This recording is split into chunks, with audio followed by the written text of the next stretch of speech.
Hallelujah hallelujah.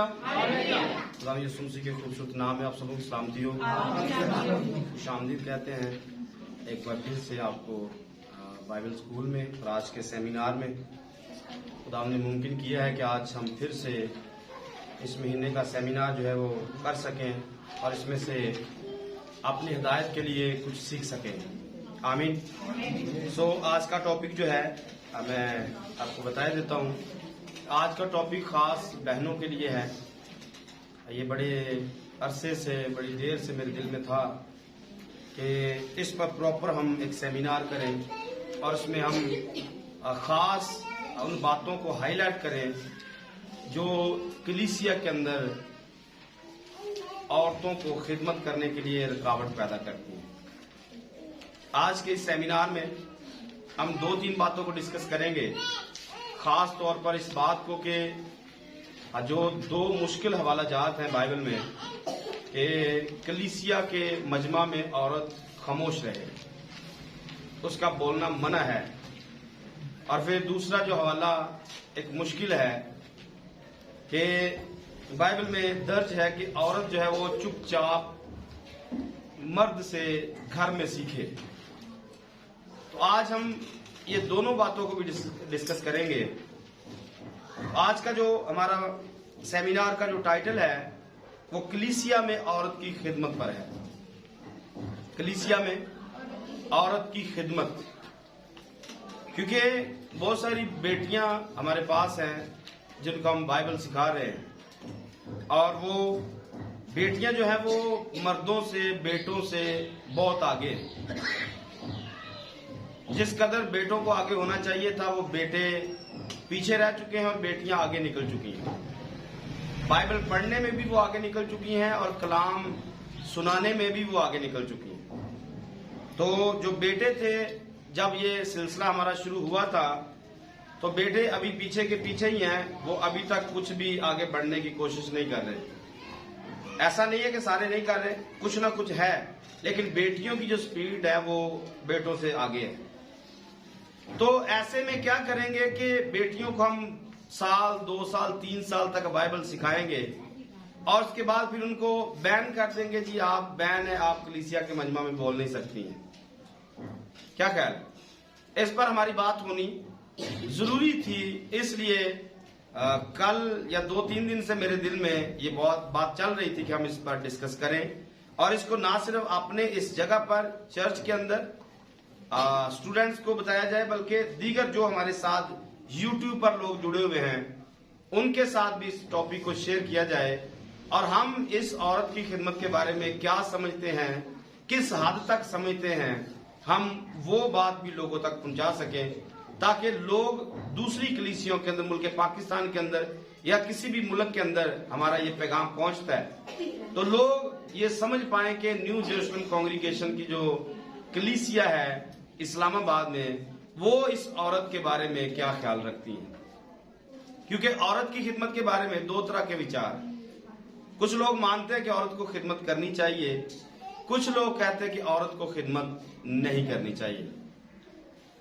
2 church बहुत ही ज्यादा सरे फहरिस्त हैं जिनमें टॉप लिस्ट पे एंड टाइम मैसेज है जो औरत की खिदमत के खिलाफ है।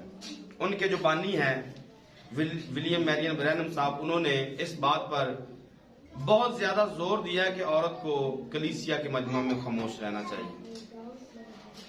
क्योंकि ये आयत लिखी हुई है तो इस आयत लिखी हुई को हमें वैसा ही मानना चाहिए जैसी ये लिखी हुई है। यूपीसी के अंदर भी ऐसे विचार पाए जाते हैं, वो भी इस बात को समझते हैं कि औरत को कलाम नहीं सुनाना चाहिए, औरत को खामोशी के साथ सीखना चाहिए। तो मैं इस बात को भी सामने रखते हुए कि जब हम बच्चों को सिखा रहे हैं, बेटियां हमारी सीख रही हैं, तो क्या इन पर बैन कर देंगे सिखाने के बाद कि ये गवाही ना दे सके, ये कलाम ना सुना सके, ये कुछ भी ना कर सके? क्या इसलिए इनको मतलब बाइबल सिखाई जा रही? आज हमारा टॉपिक है कलीसिया में औरत की खिदमत। आज हम कुछ पॉइंट्स को हाईलाइट करेंगे और उन पॉइंट्स को डिस्कस करेंगे और ये अब बिल्कुल 100% फाइनल नहीं होगा कि बस आज सबको जो बता दिए ये फाइनल एंड है। इसमें कुछ अजाफे मजीद भी हो सकते हैं, कभी फिर भी इस पर बात हो सकती है। लेकिन दो जो आयात हैं उन पर मैं आज जरूर उनको हाईलाइट करूंगा कि वो किस सेटअप के अंदर लिखी हुई हैं, उनका बैकग्राउंड क्या है और औरत को किस हद तक ब्रेक किया गया है कि वो खिदमत नहीं कर सकती है। आमीन। तो आइए आज के हवाला जात की तरफ आगे बढ़ेंगे। सबसे पहला हवाला जिसको हम पढ़ेंगे वो ज़बूर की किताब से है। ज़बूर 68 है और उसकी 11 नंबर आयत। कोई भी बंदा भाइयों में से बुलंद आवाज से इसको पढ़ सकता है। खुदावन हुक्म देता है, पढ़े। खुशखबरी देने वालियां फौज की फौज है। सब बोले आमीन। आमीन। खुदावन हुक्म देता है, खुदावन हुक्म देता है, खुशखबरी देने वालियां फौज की फौज है। फौज की फौज की एक बंदा नहीं है, एक बंदी नहीं है। खुशखबरी देने वालियां फौज की फौज है। तो ये कोई तरला नहीं है, कोई मिन्नत नहीं है, कोई हाथ जोड़ के समाजित नहीं की जा रही है कि इसको मौका दे दें, करना चाहिए नहीं करना चाहिए। आयत वाज़े है, यहोवा हुक्म देता है। यहोवा हुक्म है और हुक्म क्या है? खुशखबरी देने वालियां। अच्छा, ये जो फौज है इसको मैंने जब स्टडी किया है तो फौज इब्रानी जुबान का एक लफ्ज है तसाबा, या इसको आप इंग्लिश में पढ़ सकते हैं TS, लिखना चाहे तो लिख सकते हैं TSABA, तसाबा भी इसको बोल सकते हैं। इसका मतलब फौज है। और तसाबा जो लफ्ज है इसको आप डिक्शनरी के अंदर अगर आप पढ़ते हैं तो ये मोनस के अंदर है, ये मुजक्कर नहीं है। फौज जो है ये मुजक्कर नहीं है बल्कि मोनस है, और मोनस जो है ये लड़की के लिए होता है, लड़के के लिए नहीं होता है। तो यहां से बात और भी वाजे है कि फौज की फौज मतलब ये लड़कियों की फौज है या औरतों की फौज है। खुशखबरी देने वालियां औरतों की फौज है। खुशखबरी देने वालियां औरतों की। अच्छा, जब हम फौज की बात करते हैं तो हमारा झट से ध्यान जाता है किसी लड़ाई की तरफ, किसी फाइट की तरफ। अगर फौज है तो फौज मुल्कों के अंदर किस लिए रखी गई? जंग के लिए।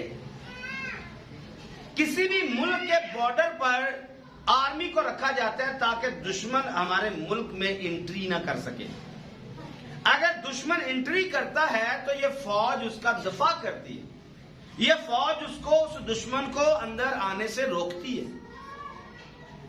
आमीन। तो यहां पर क्या लिखा गया? खुशखबरी देने वालियां फौज की अब फौज को तैयार करने के लिए एक पहले से एक स्ट्रेटजी बनाई जाती है कि कैसे फौज को तैयार किया जाए, कैसे उसको रेडी किया जाए, कैसे उसे जंग करने पर आमादा किया जाए, या कैसे उसे तैयार किया जाए कि वो जंग कर सके और जंग में जाकर वो जीत सके। आमीन। इस बात को समझिए, अगर कोई बंदा बंदी जंग करना चाहता है, मेरी तरफ देखिए, अगर कोई बंदा बंदी जंग करना चाहता है और आप उसे बंद करके एक कैद खाने में रख दें, क्या वो जंग कर पाएगा? जंग के लिए उसे फ्री माइंड होना बहुत जरूरी है। जंग के लिए उसका माइंड फ्री होना। तो इस फौज की फौज के लिए पहला जो असूल है वो यही है कि औरत को आजादी मिलनी चाहिए। औरत को आजादी मिलनी चाहिए। किस बात के लिए? ताकि वो किसी मकाम पर खड़ी हो सके या अपने मकाम को हासिल कर सके। लेकिन आज ऐसा नहीं।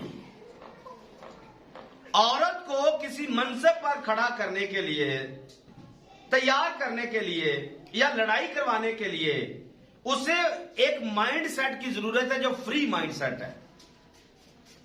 अब फ्री की मैं ये बात नहीं कर रहा हूं कि मेरा जिस्म थे मेरी मर्जी, मैं ये फ्री के बिल्कुल सिरे से खिलाफ हूं। मैं कलाम के लिए बात कर रहा हूं कि कलाम के लिए उसे फ्री होना बहुत जरूरी है।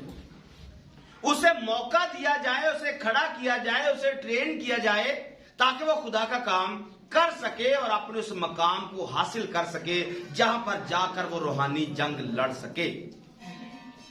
अगर आप औरत को फ्री नहीं करते, वो रूहानी जंग भी लड़ नहीं सकती है। आपके पास एक स्पीड ब्रेकर है, एक बैरियर है, औरत को कुछ भी आता है, आप बैन कर देते हो जी औरत का मजमे में बोलना शर्म की बात है। आपके पास एक यही आयत है कि औरत का मजमे में बोलना शर्म की बात है। तो बाकी काम जब औरत करेगी तो वो शर्म की बात नहीं है।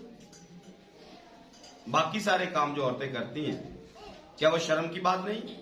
आप औरत के हाथ की रोटी पकी हुई खा रहे हैं, आपको शर्म आनी चाहिए। ये आपका काम है, आप बनाएं और खाएं। क्या कह रहे हैं? सब्जी बनाना है, औरत को लगा दिया, बाइबल के किस असूल के मुताबिक लगा दिया, आपको शर्म आनी चाहिए, आपको खुद बनानी चाहिए। अगर इन बातों में शर्म नहीं आ रही है तो कलाम सुनाने में दिक्कत क्या है? अगर बाकी सारे कामों में औरत सरे फहरिस्त कर सकती है तो कलाम सुनाने में दिक्कत ही कितनी? क्या मसला है? बाकी जहां पर सारे काम वो कर सकती है तो यहां पर खड़े होकर बात सुनाने में परेशानी किस बात के अंदर है? लेकिन बहुत बड़ी परेशानी मौजूद है दुनिया में, और इंटरनेट पर इसके पैगामात भी बहुत कम मिलते हैं कि जो इस पर मतलब खुल के मुनादी कर सके जी औरत को खिदमत करनी चाहिए। तो मैंने इसका फैसला लिया है कि मैं दुनिया के सामने अपने इस टॉपिक को लेकर दुनिया के सामने जाऊंगा और फिर एक जगह पे जाकर मैं पूरी दुनिया को चैलेंज दूंगा। आज के पैगाम में पूरी दुनिया के लिए एक चैलेंज भी मैंने रखा हुआ है जो मैं चैलेंज करने वाला हूं। थोड़ा टाइम गुजरने के बाद वो मैं चैलेंज आपके सामने रखूंगा, हवाला पढ़ेंगे और फिर चैलेंज पूरी दुनिया के लिए होगा। दूसरी बात, कलीसिया के मर्दों के लिए जब उनको आजादी मिले खुदा के कलाम के लिए, वो कलाम सुना सकें, कलाम बयान कर सकें, वो खिदमत कर सकें, तो दूसरा पॉइंट इसका यह है कि मर्दों के रवैयों में तब्दीली आ सके, मर्दों के रवैयों में कुछ नरमी आ सके, क्योंकि मर्दों ने औरतों को इस मामले में हाईजैक किया हुआ है। मर्दों ने इस मामले में औरतों को हाईजैक किया हुआ है। तो आज हम इस हाईजैक किए मामले को भी तोड़ेंगे खुदा के फजल से। आमीन। अगली बात समझिए, एक हवाला पढ़ लेते हैं। अमाल की किताब से दूसरा बाब निकालिए। अमाल की किताब दूसरा बाब, उसकी 17 और 18 आयत को पढ़ेंगे। खुदावंद फरमाता है कि आखिर दिनों में ऐसा होगा, खुदावंद फरमाता है कि आखिर दिनों में ऐसा होगा कि मैं अपने रूह में से हर बशर पर डालूंगा। क्या करूंगा? हर बशर पर। अब बशर में औरतें आएंगी, मर्द आएंगे, जवान आएंगे, बूढ़े आएंगे, आगे जाकर बताया जाएगा। अगली आयत को पढ़ेंगे। और तुम्हारे बेटे और तुम्हारी बेटियां नबूवत करेंगी। मतलब क्या होगा? जब रूल कुदस पाओगे, रूल कुदस मिलेगा तो क्या होगा? बोलिए, क्या पढ़ा है? तुम्हारे बेटे और बेटियां। बेटियों को काटना चाहिए दरमियान से, हाँ काट देना चाहिए। बेटियों का लिखा हुआ है, बेटियों की ड्यूटी क्या है जी? मैं जब अपने रूह में से डालूंगा, अपने रूह में से, तो तुम्हारे बेटे भी नबूवत करेंगे और तुम्हारी दोनों ही यकसा मुफीद है, दोनों के लिए एक ही बात है। क्योंकि नए अहदनामे की तालीम के अंदर यह बात वाज़े है कि जो मसीह यीशु को पहन लेते हैं, जो मसीह यीशु को, ना कोई मर्द रहता है ना कोई, वो सारे के सारे मिलकर यीशु का बदन बन जाते हैं। बात वाज़े? तुम्हारे बेटे और तुम्हारी बेटियां क्या करेंगी? नबूवत करेंगी। अगली बात पढ़िए। और तुम्हारे जवान रोया और तुम्हारे बुढ़े ख्वाब देखेंगे, बल्कि मैं अपने बंदों और अपनी बंदियों अपने बंदों पर भी, और बंदियों पर। पीछे क्या पड़ा? बेटों पर, बेटियों पर। अब बंदों की बात आ गई और बंदियों की बात आ गई। तो जवानों को भी अलग से मेंशन किया गया है, बूढ़ों को अलग से मेंशन किया गया है। अपने बंदों और बंदियों पर भी उन दिनों में अपने रूम में से डालूंगा। फिर क्या होगा? और वो नबूवत करेंगे। कौन? बंदियां, बेटे बेटियां पहली आयत में, बंदे भी करेंगे और बंदियां भी करेंगी। अब बंदा क्या है? बंदा भी समझने वाली चीज है। बंदा, बांधना, किसी को बांधना, बंदा, बांधा हुआ किसी चीज के साथ। तो जो किसी चीज के साथ मतलब खुदा के साथ बंधे हुए हैं, वो चाहे बेटा बंधा है, बेटी बंधी है, बंदा बंधा है या बंदी बंधी है, तो बने हुए जितने भी हैं उन सबको खुदा अपने रूह में से देगा। और जो उसके साथ बंधे हुए हैं वो नबूवत करेंगे। और फिर मजे की बात, अगर दोनों बातों को आप पढ़े, दोनों आयत को, तुम्हारे बेटे बेटियां, क्या लिखा है? आपके पास बाइबल खुली हुई है? क्या लिखा है? तुम्हारे बेटे बेटियां क्या करेंगी? करेंगे। क्या लिखा है? करेंगी। बेटियों का नंबर रखा गया है। अच्छा, अगली बात जो लिखी है 18वीं आयत में, उन दिनों में मैं अपने रूह में से डालूंगा। इसके आगे क्या लिखा है? और वो नबूवत करेगी। और वो नबूवत करेगा तो नहीं लिखा है। ये तो बेटियों के बारे में लिखा है। ऊपर भी बेटियों को ही प्रायोरिटी मिली और नीचे बंदियों को प्रायोरिटी मिल रही है। तो जुमले दोनों का एंड गी पे आ रहा है, गा पे नहीं है। तो गी मर्दों के लिए नहीं हो सकता है, गी औरतों के लिए। तो दोनों आयत के अंदर औरतों के लिए बात रखी हुई है। जब रूहुल कुदस पाएंगे तो औरतें भी नबूवत करेंगी और मर्द भी नबूवत करेंगे, बेटे भी नबूवत करेंगे और बेटियां भी नबूवत करेंगी। आमीन। बात वाज़ेह? आगे थोड़ा बढ़ते हैं। इस दुनिया में काम करने के लिए, इस दुनिया में काम करने के लिए 3 चीजों की जरूरत पड़ती है। इस दुनिया में काम करने के लिए 3 चीजों की जरूरत पड़ती है। नंबर 1 पर वक्त की जरूरत होती है। आपने कुछ करना है, मिसाल के तौर पर आपने कुछ आज सीखना है, आपके पास वक्त ही नहीं है यहां पर आने के लिए। आपने कुछ सीखना है, आपके पास YouTube के लिए टाइम ही नहीं है कि आप YouTube पर इस पैगाम को खोलो या डाउनलोड करके इसको सुनो। पहली चीज, कुछ भी करने के लिए वक्त दरकार होता है। अगर आपके पास वक्त नहीं है आप कुछ भी हासिल नहीं कर सकते। लेकिन आज के जमाने में जिसमें मैं और आप जिंदगी बसर कर रहे हैं, आज किसी के पास वक्त नहीं। किसी के पास वक्त है या नहीं? है या नहीं? मैं 5 दिन फ्री, हफ्तावार छुट्टी, टाइम मेरे को भी कोई नहीं। मैं अपनी बात कर रहा हूं। 5 दिन फ्री, हफ्तावार, टाइम फिर भी नहीं, वेले मसरूफ। आज जिसको भी पकड़ेंगे वो यही रोना रोता है, टाइम नहीं है। किसी के पास किसी के लिए कोई टाइम नहीं, और खास तौर पर तो कलाम के लिए टाइम ही नहीं।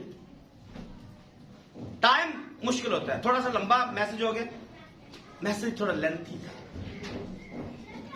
मतलब अंदर से तकलीफ हो रही है, भाई ये लेंथी तो होना चाहिए, इससे बढ़कर और लंबा चाहिए क्या?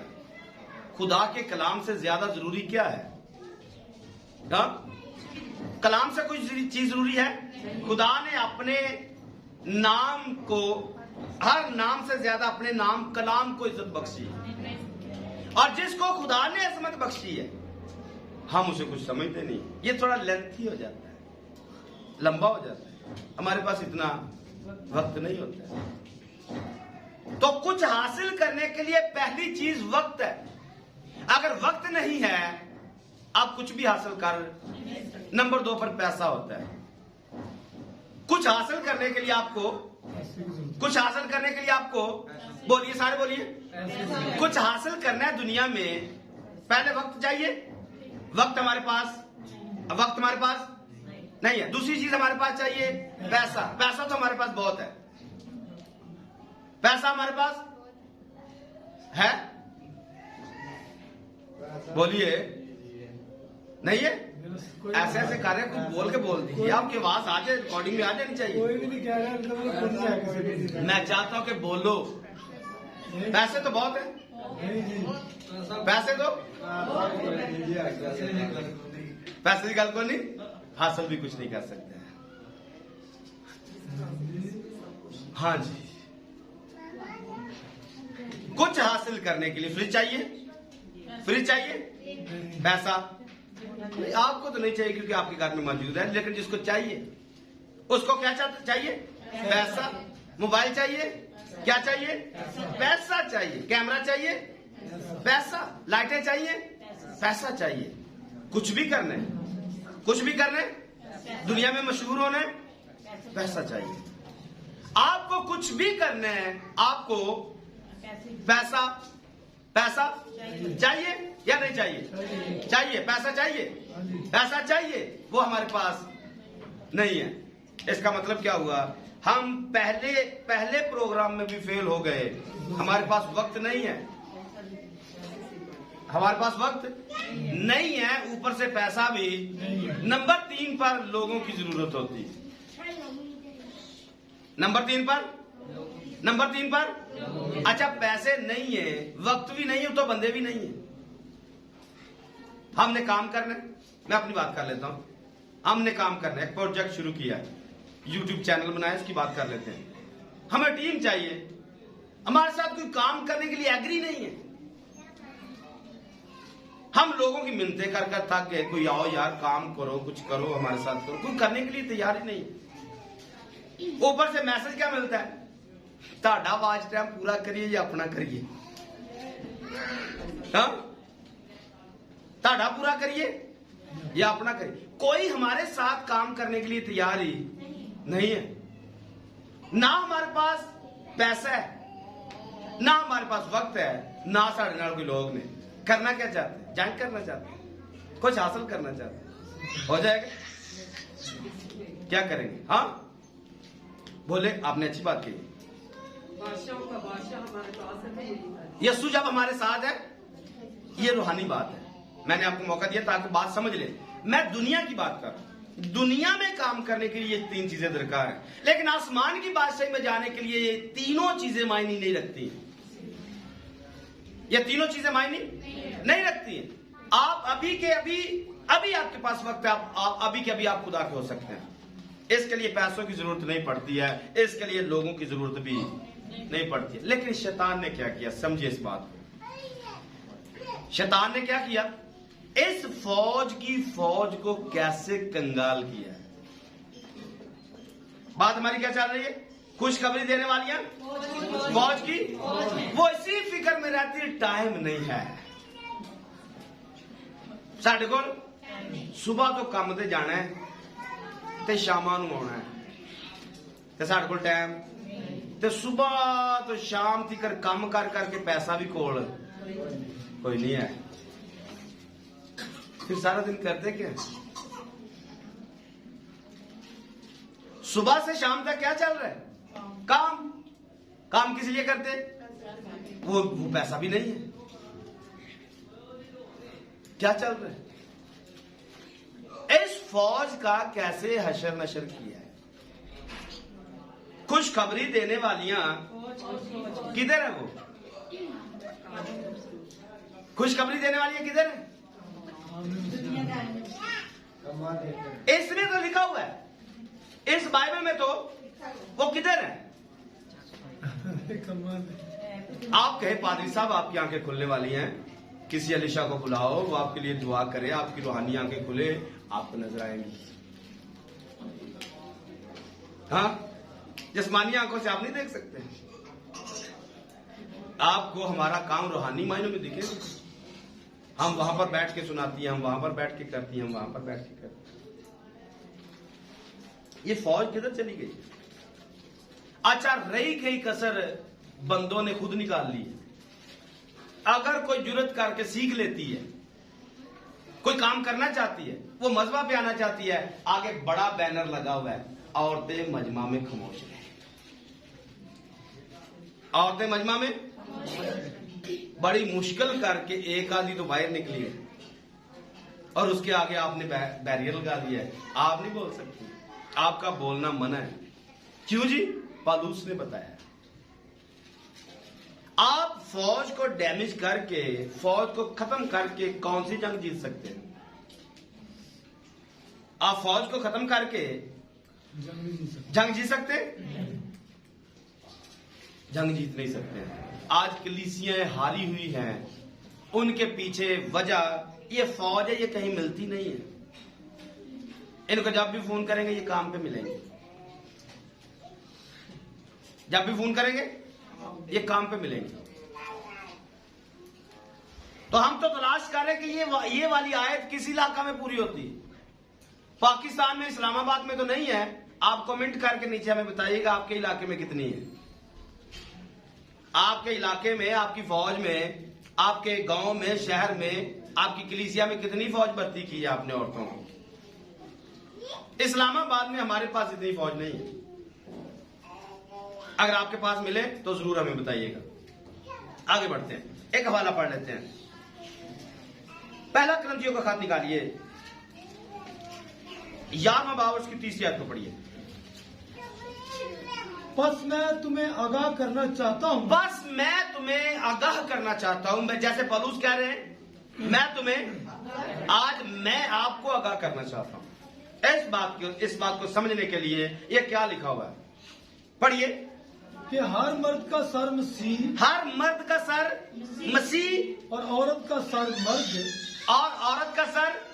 आपको याद है जब पैदाइश की किताब में खुदा ने आदम और हवा को बनाया था, तो दोनों किस कंडीशन में बनाए गए थे? हवाले पढ़ेंगे नहीं, जुबानी आप अगर बात कर लेंगे अच्छा रहेगा, आगे निकल जाएंगे क्योंकि बातें आगे काफी हैं। किस कंडीशन में बनाए गए मर्द और औरत? मट्टी से, पसली से। मट्टी से, पसली से नहीं, ये सही बात है। औरत को एक मददगार के रूप में आदम के साथ रखा गया है। औरत को मददगार के तौर पर आदम के साथ रखा गया है। कुछ अरसा तो ये मददगार रहती है, लेकिन कुछ अरसे के बाद ये काम जो है ये तब्दील हो जाता है। अब पौलुस रसूल यहां पर बता रहे हैं, कह रहे हैं, पढ़िए दोबारा से जरा। आगाह करना चाहता हूं कि हर मर्द का सर मसीह, और औरत का सर मर्द, और मसीह का सर कौन? बोलिए, मसीह का सर कौन? अब स्ट्रक्चर को आपने पकड़ना है।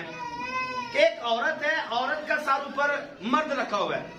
एक मर्द है, मर्द का सर ऊपर मसीह रखा हुआ है। एक मसीह है, मसीह के ऊपर खुदा रखा हुआ है।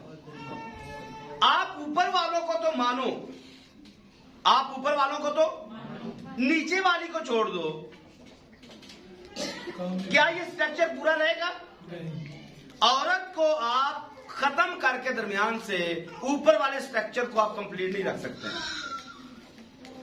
औरत को मर्द के साथ जोड़ा गया, और जैसे आप पाते हैं मसीह का सर, अब खुदा को और मसीह को समझना भी बहुत जरूरी है।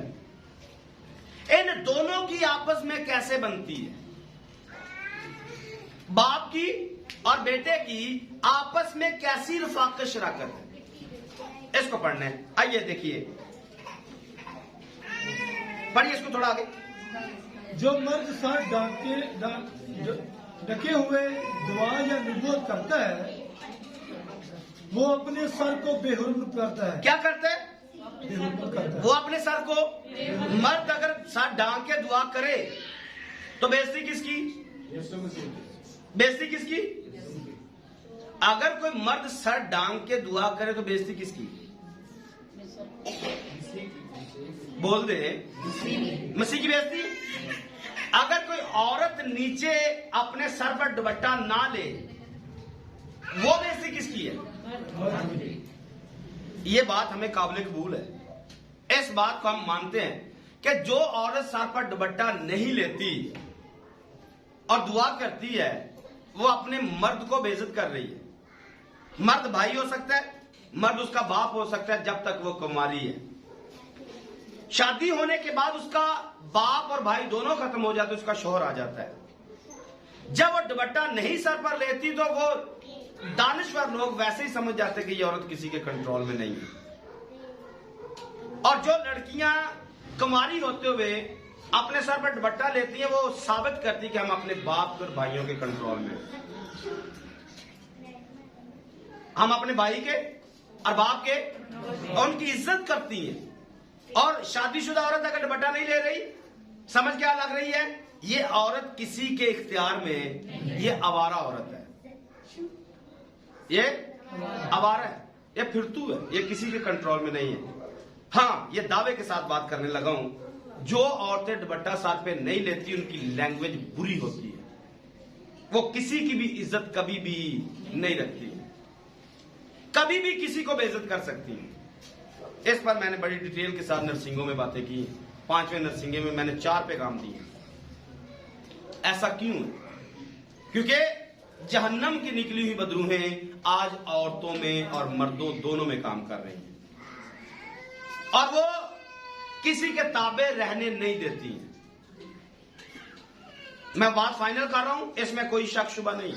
जो औरत अपने सर पर दुपट्टा रखती है वो हर वक्त अपने आप को अपने मर्द के ताबे दिखाती है, और जो दुपट्टे नहीं रखती है वो कभी भी अपने आप को अब किसी मर्द के अंडर नहीं रखती है।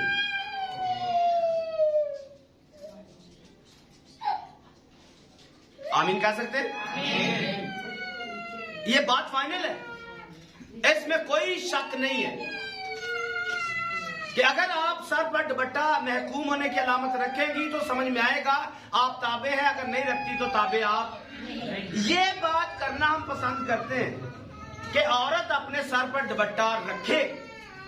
मेरी तरफ देखिए, इसको रोने दें। औरत अपने सर पर अपने आप को कवर करे। मर्द कितने हैं जो अपने आप को मसीह के साथ कवर करते हैं? मर्द कितने जो अपने आप को, अच्छा इसको तशबीहात के अंदर समझिए। मसीह को अपने सर पर ना रखना, मसीह को अपने सर पर ना रखना, इससे मुराद क्या है? कलाम को अपने साथ, जो कुछ यीशु कहे उसकी ना मानना, उसके ताबे। मतलब औरत ने तो सर पे दुपट्टा लेके साबित किया कि मैं ताबे हूं, वो बोल तो कुछ नहीं रही। अब मसीह नजर नहीं आएगा। मसीह कहां से नजर आएगा? जब मर्द अपने काम बाइबल के मुताबिक दिखाएगा, वो समझा जाएगा कि मसीह इसके सर के ऊपर है। और जो हाल आज औरतों का है, वो सरों पे दुपट्टे नहीं लेती, मर्द भी ऐसी हैं, वो यीशु की किसी बात को मानते ही नहीं, वो किसी बात को मानना पसंद करते ही नहीं, उन्हें मुश्किल लगता है। जैसे औरत को दुपट्टा सर पे रखना मुश्किल लगता है, ठीक इसी तरह मर्दों को खुदा का कलाम अपने सर पे रखना मुश्किल लगता है। तो बात हम क्या करें? जैसे ये दोनों आपस के अंदर शराकत रखते हैं, बाप और बेटा दोनों आपस के अंदर, जो कुछ बाप की मर्जी है बेटा वही करता है। जो बाप की मर्जी है, एक भी काम अपने बाप के बगैर नहीं करता। औरत की, मर्द की, मसीह की और खुदा की, यहां से आप बात को ले सकते हैं। जब औरत को, मर्द को, औरत दोनों को बनाया था, तो आप पाएंगे कि औरत मर्द के साथ ठीक उसी दर्जे पर थी जहां पर मर्द को रखा गया था। जहां पर आदम को इख्तियार था पूरे बाग के अंदर सब कुछ करने का, हवा को भी पूरा इख्तियार था, वो जो चाहे कर सकती थी। और ये बात आपको रूहानी मायनों में आगे जाकर समझ में आएगा कि जैसे यीशु मसीह किसी की अदालत नहीं करते। बाप ने कहा मैं किसी की अदालत, मैं किसी की अदालत का सारा काम किसके सुपुर्द किया गया? बेटा कहता है मैं किसी की अदालत नहीं करता।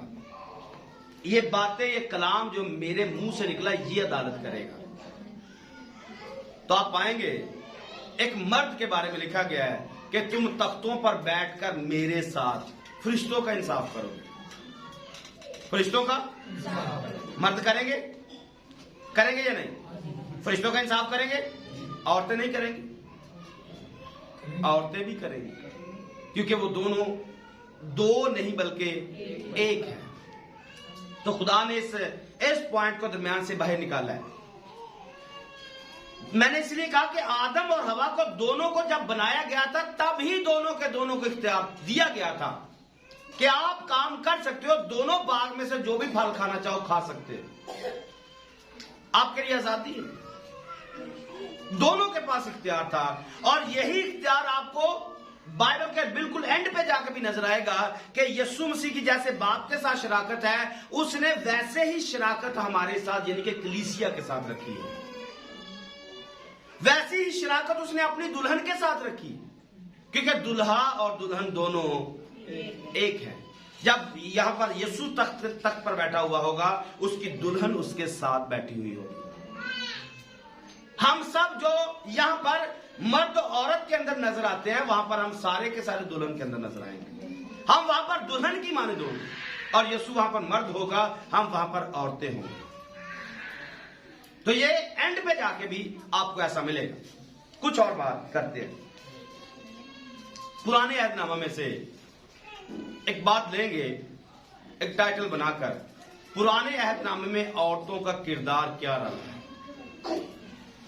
पुराने अहदनामे में औरतों का किरदार क्या था या क्या रहा है। आइए मेरे साथ देखिए, खुरूज की किताब में से 15वां बाब निकालिए, उसकी 20 आयत को पढ़ेंगे। खुरूज की किताब 15वां बाब उसकी 20 आयत से। तब हारून की बहन मरियम, ये मरियम है जो मूसा की और हारून की बहन है। ये सबसे पहले आप इस औरत को पाएंगे, इसने एक बड़ा ही अच्छा काम किया है। इसकी खिदमत को अभी हम देखेंगे कि अपनी जिंदगी के हिस्से के अंदर इस मरियम ने कौन कौन सी खिदमत की है। अभी आपने अपने ज़हन को थोड़ा वसी करना है। हमारा टाइटल क्या है, आज का मजमून क्या है? कलीसिया में औरत की, कलीसिया में औरत की। अब हम खिदमत पर बात करना शुरू करने लगे हैं कि पुराने अहदनामा में खिदमत कैसे की गई है, औरतें किस तरह से खिदमत करती रही हैं। तो सबसे पहली औरत का नाम हमने लिया है मरियम। मरियम कौन? मूसा और हारून की बहन। आप सब इस बात से वाकिफ हैं कि जब मूसा पैदा हुआ है, जब मूसा पैदा हुआ तो ऑर्डर क्या था? जितने मर्द पैदा हो रहे हैं, बच्चे पैदा हो रहे हैं, लड़के पैदा होते हैं, उन सबको मार दिया जाए। तो तब इस कंडीशन के अंदर एक लड़की है जिसका नाम मरियम है। एक लड़की है जिसका नाम, ये क्या करेगी? एक दलेराना फैसला करेगी, एक मर्दों जैसा फैसला लेगी। और फैसला क्या है? फैसला क्या है कि हम इसको मारेंगे नहीं, बल्कि इसको पानी में बहा देते हैं। और जब इसको पानी में बहा दिया गया है तो यही मरियम है जो दौड़ती भागती मूसा को देखती है, मूसा कहां पर गया है। और यही वो मरियम है जो बड़ी दिलेरी के साथ फिरौन की बेटी से कहती है, मैं इसके लिए एक औरत का इंतजाम करती हूं। नहीं डरी है, छोटी बच्ची है लेकिन डरी नहीं है, फैसला खुद कर रही है। अब वो बादशाह की बेटी है और बादशाह की बेटी को सलाह ये दे रही है। लड़का मिल गया, कैसे दौड़ती हुई उस बादशाह की बेटी के पास जाती है। लड़का मिला, डरी नहीं है। अब ये छोटा है, पूछा नहीं है कि इसको बचाना है या मारना है, खुद फैसला लिया। इसके लिए दूध पिलाने वाली लेके आऊं, और इस बात से भी नहीं डरी कि अगर इसे पता चल गया कि ये मुंडा इन्हां दा ही है, इस बात से भी ये डरी नहीं है। ये एक लड़की का काम है, दलेराना फैसला करना। इसने कोई कलाम नहीं सुनाया। इसने क्या ये खिदमत नहीं कर रही? बोलिए, क्या ये खिदमत कर रही है? किसी को नहीं पता है, किसी को आज तक किसी को नहीं पता चला। आप में से भी किसी को नहीं था पता, लेकिन आज हाईलाइट किया है। ये इसकी खिदमत है। और अगर यहां पर ये खिदमत ना सर अंजाम देती तो शायद बनी इसराइल कौम को निकालने के लिए कोई मूसा भी पैदा ना होगा। कलाम किसके वसीला से मिला है? शरीयत किसके वसीला से मिली? ये तो सब जानते हैं। मूसा किसके वसीला से बचा है ये नहीं जानते। हाँ, मूसा किसके वसीला से बचा? मरियम के वसीला से बचा। ये एक औरत, बल्कि लड़की है। खिदमत आपको नजर आ रही है? पुराने अहदनामा में औरत की खिदमत, एक लड़की की खिदमत से हमने स्टार्ट की है। अभी वो छोटी है। कुछ और पढ़ते हैं। 15वें बाब की 20 आयत को पढ़िए, इसी की खरूज की किताब 15वें बाब की 20 आयत को। तब हारून की बहन मरियम नबिया ने, हारून की बहन जो कौन है? मरियम भी है और उसका नाम मरियम है और वो नबी है। खुदा ने इस छोटी सी बच्ची को कौन से मकाम पर खड़ा किया? कोई इसकी खिदमत को जानता नहीं था, लेकिन खुदा ने इसे नबूवत का रूह दे दिया है। अगर मूसा नबी है, मूसा, तो मरियम भी नबिया है। खुदा ने मूसा के पॉइंट पर इसको खड़ा कर दिया। अब फिर क्या हुआ आगे? दफ हाथ में लिया, दफ हाथ में लिया, और सब औरतें दफ लिए नाचती हुई सब औरतें दफ लिए हुए उसके पीछे चली। नाचती हैं और उसके पीछे चलती हैं।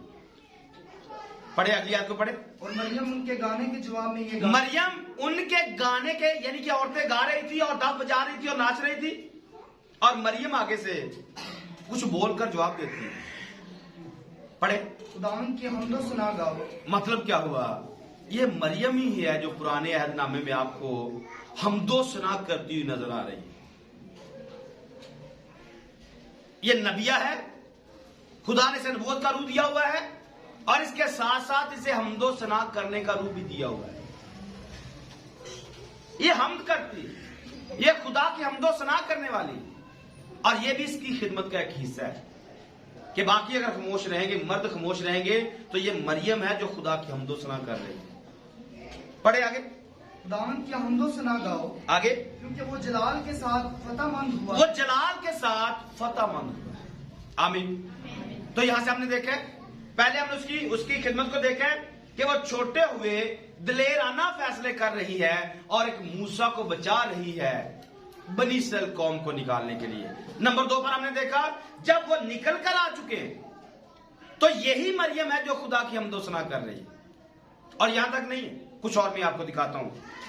पहला तवारीख को देखिए, बल्कि मीका की किताब का पहले रेफरेंस पढ़िए। मीका 6 बाब की 4 आयत को देखिए। क्योंकि मैं तुमको उनके मिस्र से निकाल लाया जी, और गुलामी के घर से फिदिया देकर छुड़ा लाया, और तुम्हारे आगे मूसा और हारून और मरियम को भेजा। कितने कितने लोगों को लिखा है? मूसा को, हारून को। मतलब क्या हुआ? जब छुड़ाने की बात आ रही है तो मरियम साथ में है। मरियम को पीछे रखा। देखने में आज तक तो हमने यही सुना था कि मूसा और हारून जा रहे थे, लेकिन आज हमने नया अंदाज भी देखा है कि मूसा और हारून नहीं है, साथ में मरियम भी साथ ही। छुटकारे के दरमियान में, छुड़ाने के हिस्से में मरियम को भी साथ शामिल कर दिया गया। लेकिन अफसोस, दुख की बात एक और भी है। पढ़िए जरा गिनती की किताब में 12वां बाब और उसकी पहली आयत। और मूसा ने एक कूशी औरत से ब्याह कर लिया। मूसा ने क्या किया? एक कूशी औरत से ब्याह कर लिया। तो उस कूशी औरत के सबब से, उस कूशी औरत के सबब से जिसे मूसा ने ब्याह लिया था, और मरियम और हारून उसकी बदगोई करने लगे। क्या हुआ? मरियम और हारून, मरियम बड़ी अच्छी लग रही थी हमें, ये हमदोसना कर रही थी। इसका नाम छुटकारे के अंदर रखा हुआ है। ये अपने भाई को बचा रही है, ये बनी इस्राएल को छुड़ाने का सबब बनी है, वसीला बनी है। लेकिन आज ये क्या कर रही है? हाँ, आज क्या कर रही है? और फिर अगले हिस्से में क्या मिलेगा इसको? पढ़ते नहीं है। सजा में क्या मिलने वाला है? ये मरियम है जो कोड़ी हो चुकी है। न जाने आज कितनी मरियम है जिनको इज्जत दी गई, खिदमत करने के लिए चुना गया, खड़ा किया गया, एक मकाम पर खड़ा किया गया प्रस्तश के लिए, कलाम के लिए, मीटिंग लीड करने के लिए। ना जाने आज मरियम किधर कोड़ से भरी फिर रही। हाँ, मौका तो दिया गया, खिदमत के लिए बुलाया भी गया। कितनी मरियम आज मौजूद है दुनिया के अंदर जो कभी बिल्कुल ठीक ठाक चल रही थी, कभी बड़ी सरगर्म थी, छुटकारे के लिए साथ साथ पादरियों के काम कर रही थी, खिदमत कर रही थी, जो भी इनको रात दिन करना पड़ता था कर रही थी। लेकिन आज ये कोड़ से भरी हुई कहां पर जा रही है, कहां पर जिंदगी बसर कर रही है। तो जो कुछ यहां पर चला है वही कुछ आज के जमाने में, हमारे इस जमाने में भी चल रहा है। खिदमत के लिए बुलाया तो जाता है, खिदमत के लिए चुनाव भी किया जाता है, लेकिन आखिरकार कोड़ हासिल करके घरों में बैठ जाते हैं, कोड़ी होकर घरों में बैठ जाती हैं। फिर सिवाय चुगलियां करने के, सिवाय खादमों की बेइज्जती करने के, खादमों के खिलाफ बातें करने के इनको कुछ भी आता क्यों? जो गंद अंदर आ चुका है, जो कोड़ अंदर आ चुका है, वही कोड़ लोगों को दिखाती है। किसी जगह पर बैठेगी, बेइज्जती करेंगी, बदकोई करेंगी, बदगोई करेंगी, इसके अलावा इनकी कोई मुनादी नहीं। बैठ जाएंगी, पादरी सैमुअल अच्छा नहीं है, पादरी सैमुअल हमें बातें सुनाता है, ये हमारी बेइज्जती करता है, फलाना पादरी हमारी बेइज्जती करता है। इसके अलावा इनको कुछ भी आता जाता क्यों? क्योंकि कोड़ से भरी हुई है। इसको निकालो भाई, ये कोड़ से भरी हुई की हालत है। खिदमत तो मिली, मौका तो मिला, लेकिन खिदमत का किया क्या है? आखिरकार अंजाम क्या हुआ? कोड़ लिया और लेकर आराम। फिर कितने दिन तक, इसने कितने दिन तक आराम किया? हाँ, 7 दिन तक किया। मूसा ने जब देखा कि मरियम कोड़ी हो चुकी है, मेरी तरफ देखिए, मूसा ने जब देखा कि मरियम, तो उसने क्या किया? चंगा है, इन्हां दा हाल यही होना चाहिए। हाँ, ऐसा ही हुआ। क्या किया? मूसा रोएगा, बहन की हालत खराब हो गई, शफायत करता है, लेकिन आज का मूसा नहीं करता है। आज का मूसा शफायत जान दिए थे जावे, क्योंकि ये मूसा भी पहले ही कोड़ी है, मरियम तो आज कोड़ी हुई है, मूसा पहला ही कोड़ा है। इसलिए कोड़ के अंदर से क्या निकलने वाला है? कोड़ से कोड़ ही निकलेगा मेरे भाई। मूसा कोड़ी नहीं है, इसलिए वो कोड़ी की शफायत करता है और उसका कोड़ हटाने के लिए मिन्नत करता है खुदा से। लेकिन आज मिन्नतें नहीं की जाती हैं। आज कहते जाता है तो साढ़े को बंदे बड़े। आज ये ट्रेंड, और चर्च चिड़िया घर आंदे जाते रहते, इथे आओ जाई लगी रही। जी हाँ, ये कोड़ियों की बोली ऐसी होती है। कोड़ियों की बोली, बाइबल की बोली ऐसी नहीं है। वो एक के लिए भी पीछा करता है, वो एक के लिए भी शेर को मारता है, रीछ को मारता है, मुंह से छुड़ा के ले आता है। तो मैं कह रहा हूं खिदमत मिलती है, औरतों को खिदमत मिलती है, लेकिन अपने आप को इस पहले पॉइंट में चेक करना है कि खिदमत मिली तो है, अब मैं कोड़ी की हालत में बैठी हुई हूं या मैं मूसा के साथ काम कर रही हूं। आमीन। कुछ औरतें और भी मौजूद हैं। दबूरा को आप देखते हैं कज़ात की किताब के अंदर, 2 औरतों ने मिलकर इस सिसरा को मार दिया।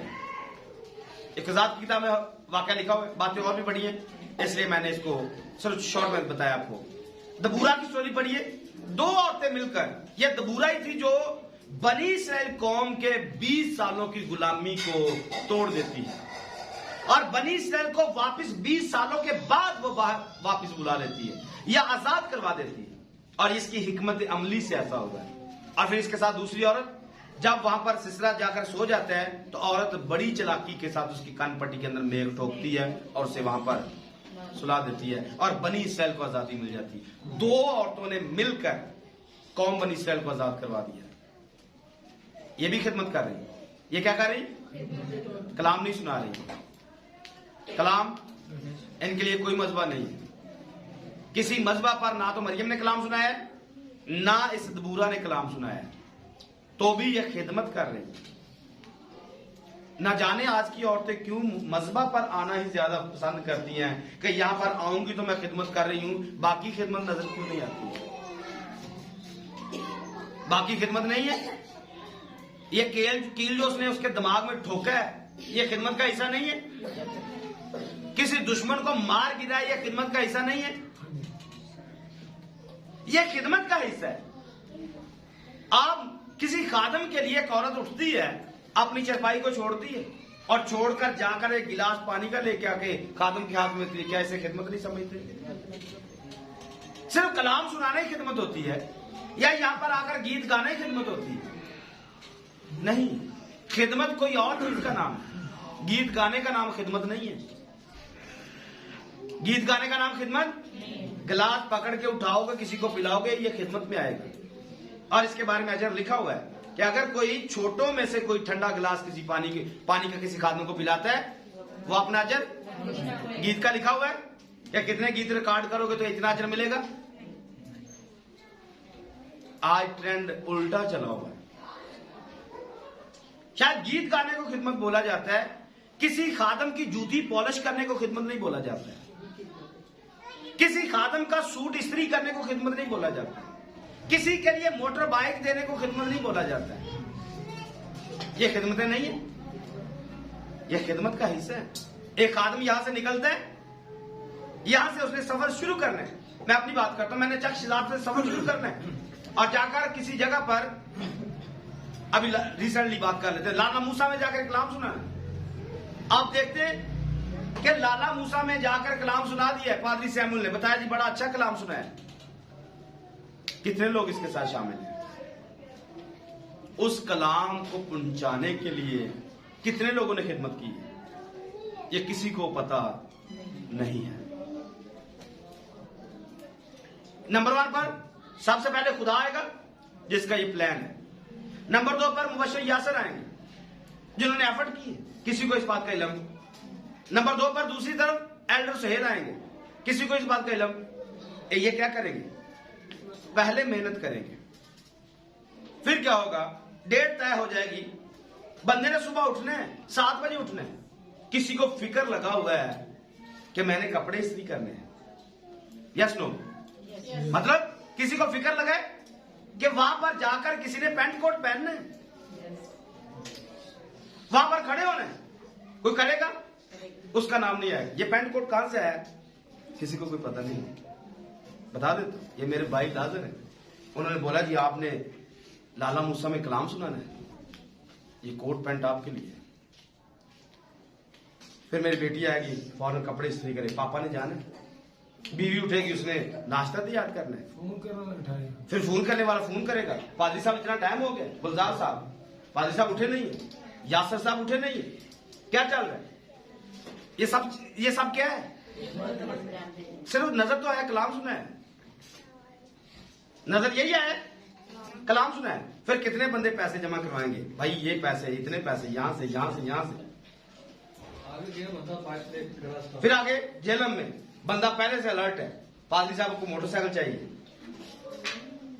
शहबाज साहब वहां पे खड़े, पादरी साहब आ रहे, मोटरसाइकिल चाहिए, मोटरसाइकिल तैयार है। कल का फिक्र लगा हुआ है कि बंदों ने आना है और उन्होंने आगे जाना है। ये किसी को नजर? मैं आपको दिखा रहा हूं कि छोटे से छोटी चीज मिलकर कोई बंदा किसी पॉइंट पर खड़ा होता है और फिर जाकर कोई बंदा कलाम सुनाता है और कलाम सुनाने वाला चौधरी बन जाता है। कलाम सुनाने वाला चौधरी बन गया, पादरी सैमुअल दी बल्ले बल्ले बन गई, बड़ा कलाम सुनाया। और बाकी जो सब ने किया वो क्या था? हाँ, वो क्या था? वो खिदमत थी। मैंने तो कलाम सुना है और इसमें मेरा कोई मतलब लेना देना भी नहीं है। कलाम तो रूल कुदस है जो सुनाता है, मेरा तो सिर्फ एक बदन जाके वहां पर खड़ा हुआ है, बाकी सारा काम तो लोगों ने किया है। खिदमत तो इब्ने आदम कर रहा है, आपकी और मेरी। तो हमारा ध्यान इस तरफ नहीं जाता है। छोटी छोटी चीजें मिलकर ही कोई बंदा आगे बढ़ता है और दुश्मन को हराया जाता है। आमीन। तो आपने इस बात को समझना है। अगर आप किसी जगह पर चर्च में आए हुए किसी जूती को उठाकर यहां से यहां रख रहे हैं, आप खिदमत कर रहे हैं, वरना कौन जूती को हाथ लगाता है? आप किसी के पाँव धो रहे, एक बंदा पाँव धोता है, चर्च में पाँव धोने की रस्म होती है, एक बंदा पाँव धो रहा है, वो तो कर रहा है, लेकिन एक बंदा बाल्टी लेकर पानी भर के रख रहा है, वो नजर नहीं आएगा, वो खिदमत है। एक बंदा बाल्टी लेके है, उसकी खिदमत है। एक बंदा पैसे दे रहा है, उसकी खिदमत है। लेकिन ये शायद सारी खिदमतें हमें नजर, हम यहां पर समझते कलाम सुनाना है तो गीत गाना है, ये खिदमत है। कौन सी खिदमत है इसमें? आपने कौन सा तीर मारा है? तो ये छोटी छोटी बातें हर बहन हर बेटी अपने अपने घरों में कर रही है, क्योंकि खुदा ने हमें दुनिया से अलग किया है। फक्त हमने कभी इस पर गौर नहीं किया। आप चर्च के लिए कुछ छोटा सा भी काम करें तो किसी जगह पे बड़ी जगह पे जाके काम करेगा, क्योंकि आपका छोटा सा किया हुआ किसी खादम को किसी पॉइंट पर खड़ा करता है। आपने एक टाइम में आपके पास पैसे नहीं है, आपके पास 50 रुपए थे, आपने टूटे दिल से दे दिए 50, और अगले पादरी के पास 950 था, 50 ही कम थे। आगे 50 की जरूरत थी, खुदा ने आपके पास भेजा, आपने 50 दे दिए, उसका टिकट का काम पूरा हो गया, वो आगे निकल गया। तो आपका हिस्सा उसमें मौजूद है। और जो ऐसे लोग होते हैं, ये बड़ी बात सुनाने लगा हूं, ये जो लोग हैं, आप पाएंगे अमाल की किताब में लिखा है, पतरस और यूहन्ना दुआ के वक्त हैकल में जा रहे थे। पतरस और जैसे ही वो वहां पर जाएंगे तो लिखा है जन्म का अंधा या लंगड़ा जन्म का लंगड़ा है। तो कुछ लेने की उम्मीद से उनकी तरफ हाथ बढ़ाते हैं, तो मिला क्या? उन्होंने क्या कहा? सोना चांदी हमारे पास क्या है? हमारे पास जो हमारे पास है हम तुम्हें। तो शिफा किसने दी? नाम किसका चलेगा? पतरस का। नाम किसका है? पतरस का। अच्छा, काम तो यीशु ने किया, बोला किसने? पतरस ने। यूहन्ना ने कुछ नहीं किया। यूहन्ना ने कुछ किया? बोलो, कुछ किया? मैंने कहा ये मैं बड़ी बात सुनाने लगा। पीछे उसने कह तो दिया जो कुछ हमारे पास है। अब यूहन्ना सिर्फ पतरस के साथ साथ चल रहा है। यूहन्ना को नाल शामिल कर रहे हैं ना वो पतरस। आमीन है। मैं सिर्फ आपको दिखा रहा हूं, ये करता वर्ता कुछ भी नहीं है, ये सिर्फ यूहन्ना के साथ साथ चलता है। अब पतरस के, यूहन्ना सिर्फ पतरस के, बोलता कुछ नहीं, देता कुछ नहीं, कहता कुछ नहीं, उसके पास कुछ था ही नहीं, तो देना उसने क्या था? अल्फाज कलाम पतरस के मुंह के अंदर था। तो उसने कहा सोना चांदी हमारे पास नहीं है, हम ये चाहते हैं, या मैं तुझे कहता हूं कि यीशु मसीह के नाम में उठकर। तो बोला किसने? पतरस ने। यूहन्ना ने क्या बोला? कुछ भी नहीं। यूहन्ना ने कुछ भी नहीं बोला, तो भी जब भी जिक्र आएगा दोनों को ही आएगा। आमीन। बड़ी बात सुना रहा हूं, बात को पकड़िए। किया कुछ नहीं, किया बल्ले बल्ले नाली बनी। कई दफा आप कुछ भी नहीं करते, आपके पास कुछ है ही नहीं, आपके पास कुछ है ही नहीं, लेकिन जब भी बात सुनाएंगे आप साथ हैं, आप साथ साथ चल रहे। हम फलानी जगह पे गए, मैं वो फलानी जगह पे गए, वहां पे गए। आपको खुदा मुफ्त में इज्जत दे रहा है, और ये भी खिदमत का एक हिस्सा है।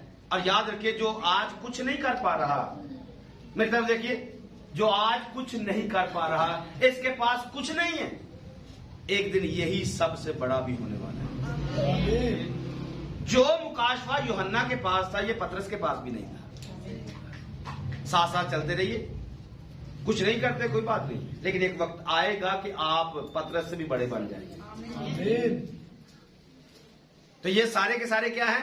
खिदमत के हिस्से। मर्दों की बात भी चल रही है, औरतों की बात भी चल रही है, दोनों अपने आप को देख सकते हैं। आप चर्च में रेगुलर आ रहे हैं, आपका चर्च में रेगुलर आना आपकी खिदमत का हिस्सा है।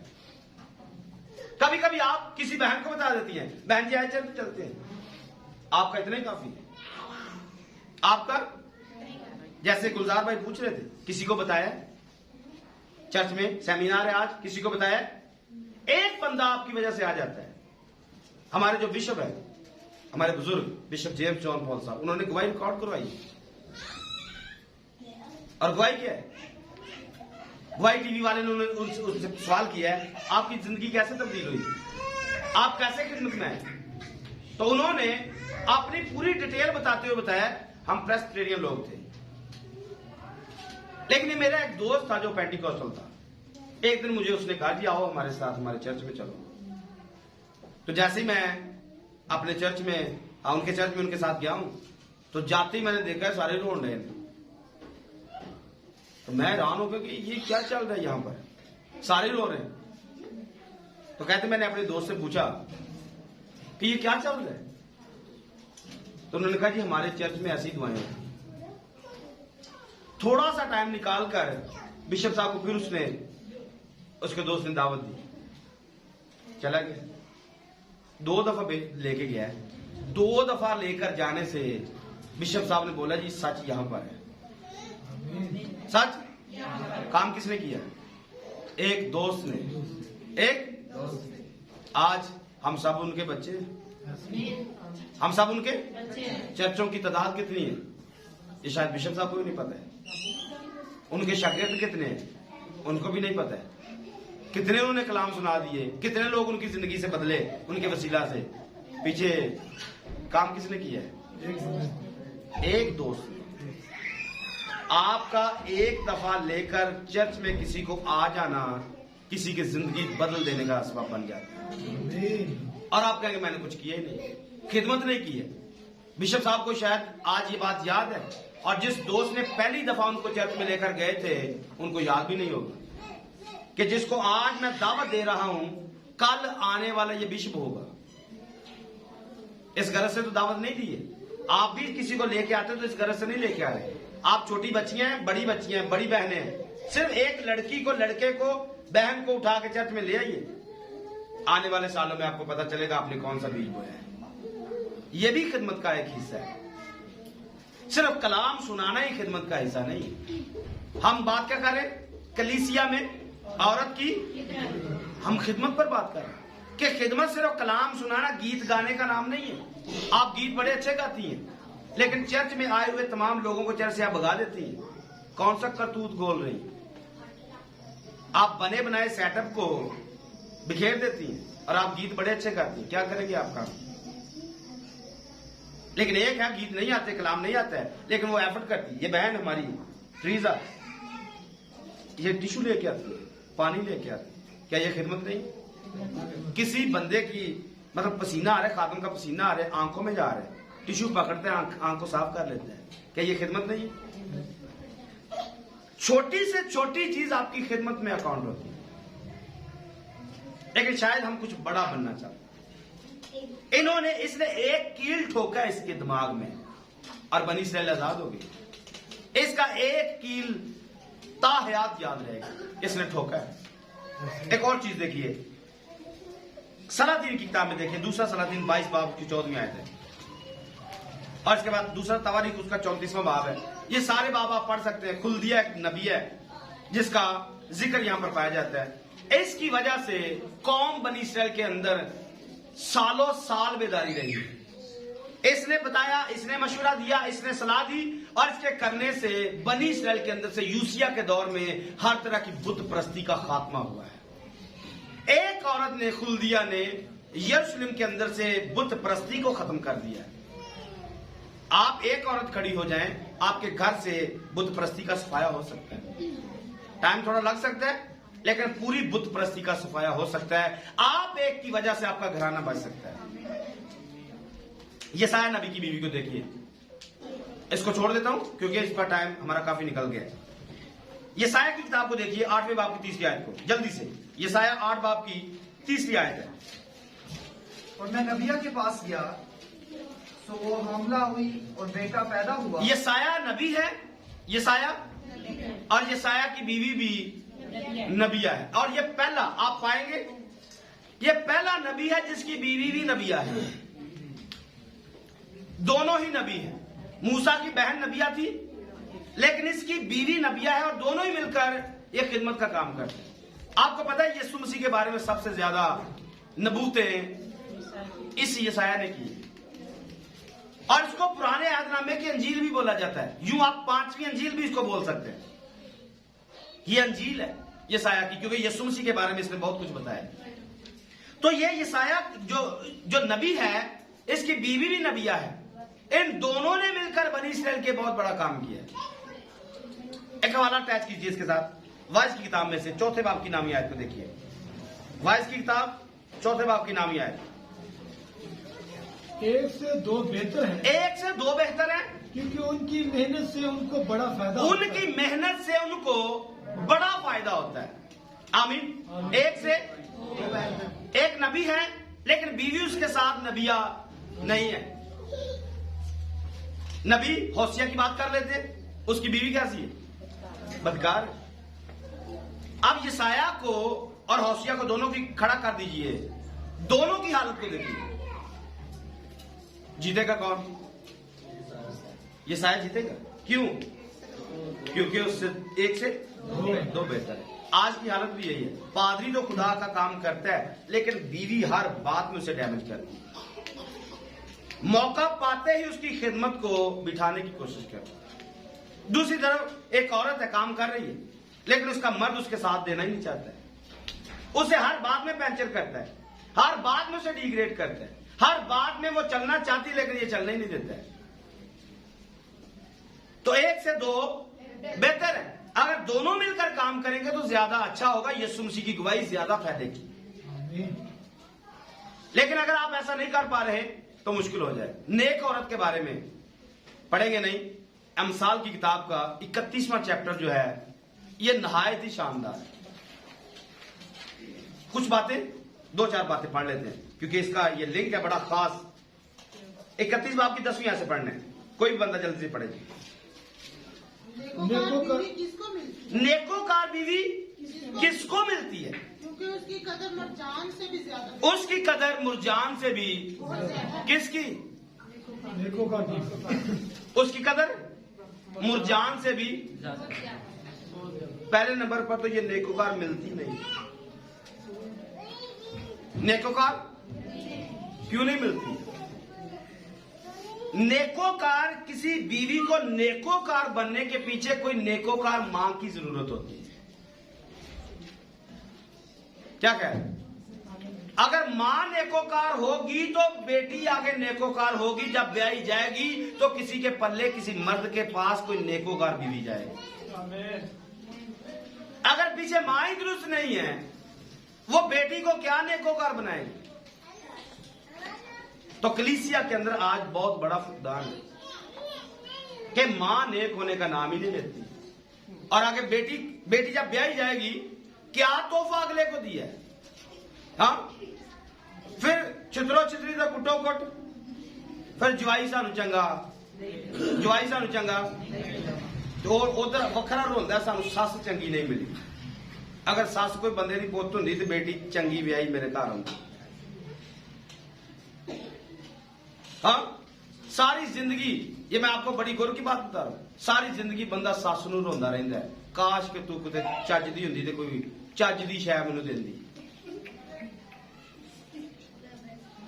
मुश्किल बात है, थोड़ी औखी बात है, लेकिन ये सच है कि अगर मां बेटी की ट्रेनिंग करके आगे भेजेगी तो शोहर कोई घमंड कर सकेगा, फख्र कर सकेगा कि मुझे नेकोकार बीवी मिली।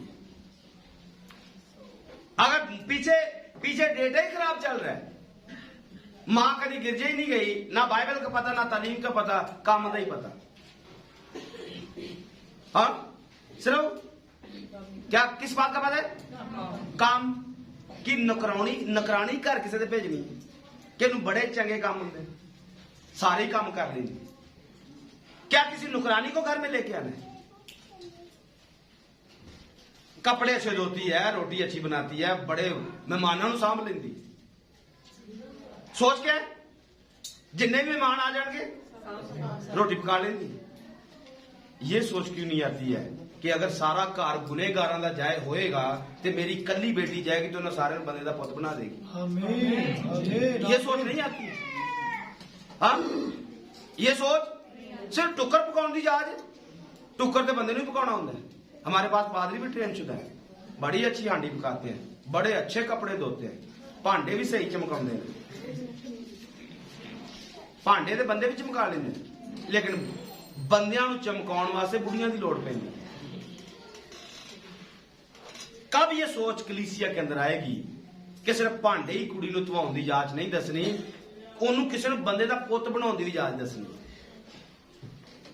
और जब कोई मां ट्रेन करके अपनी बेटी को किसी शोहर के हवाले करेगी तो ये उसकी खिदमत है जो कलीसिया के अंदर उसने करनी है। इसको कोई नहीं जानेगा।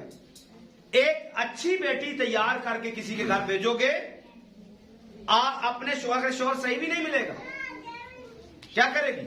अपने शोहर को बदलेगी, आगे बच्चे रासबाज पैदा होंगे, रासबाज नस्ल निकलेगी, और नाम किसका आएगा पीछे? सस चंगी है, मेरी सस बड़ी चंगी। अगर बेटी सही ना हुई, ना कलीसिया में खिदमत होगी, तो बंदा सारी जिंदगी सासू नूं रोंदा रहेगा। नेकोकार बीवी, मैंने कहा क्या लिखा है? नेकोकार बीवी किसको मिलती है? आज का जवाब आएगा कैसे लूंगी? आज का जवाब क्या है? कोई टावा बिरला, कोई लाख डेढ़ जो कोई एक बंदा हो जिन्हों मिलती है।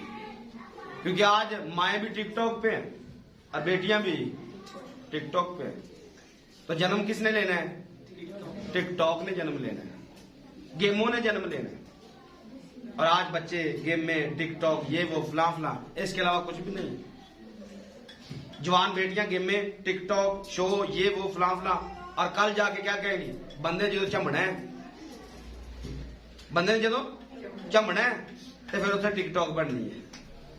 फिर कहेंगे बंदा नहीं सही, टिकटॉक सही। हाँ, बंदा नहीं सही, मां मैं नहीं इनको रहना।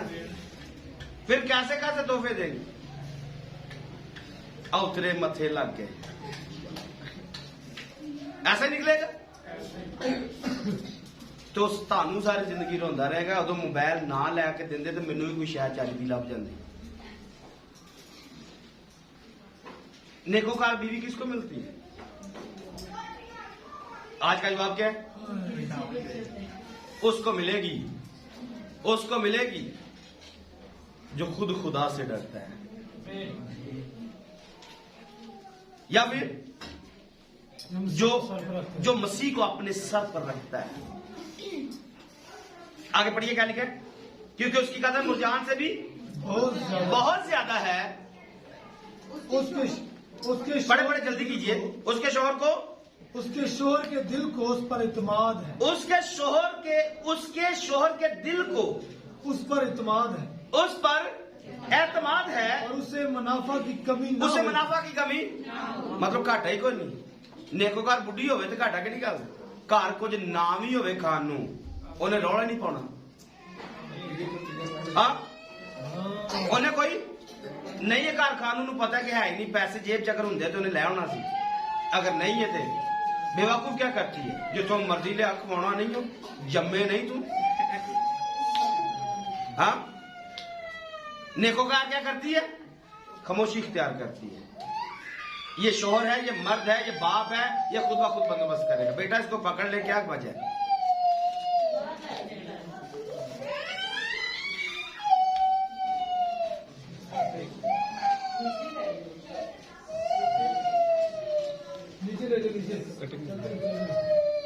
जी, बात क्या चल रही है? नहीं, मैं कह रहा हूं कि जो नेकोकार बीवी है वो अगर घर पे है तो किसी बात की कमी, मुनाफा ही मुनाफा है। क्यों? क्योंकि कुछ भी घर पे नहीं होगा तो वो ना लड़ाई करेगी ना शोर शराबा करेगी। लेकिन बेवकूफ अभी चीज खत्म भी नहीं होगी और घर से लड़ाई खत्म होने नहीं देगी। और जवाब क्या देगी? खवाना नहीं तू, जम्मे नहीं। अगर आपको पता है कि जम्मे नहीं तो उन्होंने नहीं पता कि मैं जम्मे नहीं, तो घर चीज को नहीं मैं लियानी। बंदोबस्त करेगा, बंदोबस्त करते लेट हो जाती है, लेकिन बेवकूफ लड़ाई की जान नहीं छोड़ती, उसे नुकसान ही नुकसान। लेकिन नेकोकार जो है ये खामोशी इख्तियार करती है और वेट करती है, और साथ में वो दुआ करती है कि खुदा हमारे हालात टफ हैं, तू सब कुछ कर सकता है। और ये ट्रेन कौन करेगा? पीछे किसी माँ, कोई माँ है जो किसी बेटी को ट्रेन करेगी, और ये कलीसिया के अंदर खिदमात हैं जो पीछे माँ सरंजाम देगी और किसी अच्छी कलीसिया को जन्म दिया जाएगा। आमीन।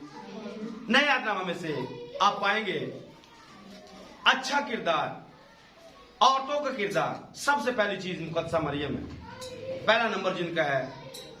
हवा को आप इसके साथ टैली करके देखिए। हवा को आप पाएंगे कि हवा के वसीला से गुनाह दुनिया में आता है, हवा के वसीला से गुनाह दुनिया में आता है, और मुकद्दसा मरियम के वसीला से नजात दुनिया में आती है। तो ये भी, वो भी औरत है, ये भी औरत है। एक और कनेक्शन आपको देने लगा हूं। एक नबिया है जो यीशु मसीह जब पैदा होते तो तब हैकल के अंदर मौजूद होती है, उसका नाम हन्ना है। आप मुकद्दसा मरियम को पाएंगे, और मुकद्दसा मरियम को देखेंगे, पुराने अहदनामा में भी एक हन्ना मौजूद है, सैमुएल की मां। इस मरियम की और उस हन्ना की बात, दोनों बातें आप मिलाएंगे तो दोनों की मिल जाएंगी। जैसी दुआ ये हन्ना करेगी वैसी दुआ मुकद्दसा मरियम करेगी। अब देखिए, एक हन्ना नए अहदनामा के अंदर पाई जाती है। एक हन्ना को पाएंगे 84 वर्ष की है, 84 वर्ष से वो बेवा है। एक साथ बुजुर्ग को आप पाएंगे। बुजुर्ग का नाम याद है? ये कहां पर रहता है? ये भी हैकल में। शमौन भी हैकल में, एक हन्ना है वो भी हैकल में, दोनों उम्र सीधा है। ये जब मैं लिख रहा था तब मुझे ये कनेक्शन समझ में आ रहा था। एक यसाया है, एक उसकी बीवी नबिया है। वो बातें किसकी करते हैं? वो यीशु के बारे में नबूवतें करते हैं। और एक यहां पर हन्ना है और एक बुजुर्ग है जो यीशु मसीह को अपने हाथों में उठाते हैं। वो बातें कर रहे थे, ये उसको अपने हाथों में उठा रहे थे और कह रहे थे, खुदावंद हमने तेरी निजात देख ली। आमीन। तो ये वाली बुजुर्गा जो है 84 वर्ष से, ये भी एक नबिया है जो हैकल की जान नहीं छोड़ती, हैकल में रहती है। दुआ रोजे की साथ वो अपनी जिंदगी बसर करती, हैकल से कभी जुदा नहीं होती। इसने कभी भी कलाम पुलपट पे जाकर नहीं सुनाया, तो भी इसका नाम इस बाइबल में लिखा हुआ है कि ये हैकल से जुदा। अगर आप सिर्फ हैकल में आती हैं और रेगुलर आती हैं और आकर सिर्फ दुआ करती हैं, आपकी दुआओं से एक दिन आएगा कि यीशु लोगों की जिंदगियों में आ जाएगा। 84 बरस से ये दुआएं मांग रही है, रोजे रख रही है। आप 5 साल से 10 साल से आ रही हैं, आप सिर्फ दुआ करते रहें।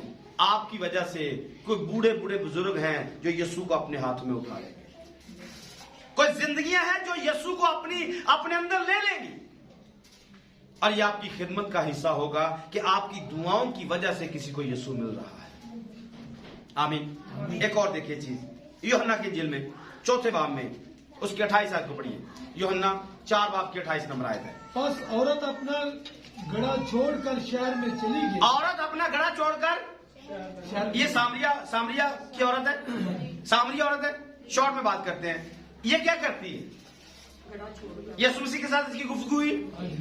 पहली मुलाकात के अंदर, एक ही मुलाकात के अंदर यीशु मसीह ने इसे कहा, अगर तुम मुझसे पानी मांगती तो तेरे अंदर से जिंदगी की नदियां जारी हो जाती। तो फिर जारी हुई या नहीं? क्या हुआ? उसके वसीला से काफी लोग जाए। उसके वसीला से पूरे का पूरा गांव यीशु के कदमों में। आपको लगता है मुबशर की जिम्मेदारी क्या है? मुबशरा की जिम्मेदारी क्या है?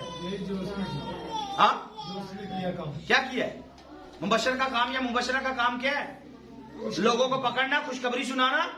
यीशु मुझे मिल गया, आओ मैं तुम्हें यीशु के पास लेकर जाती हूँ। जाता हूं, ये भी सही है।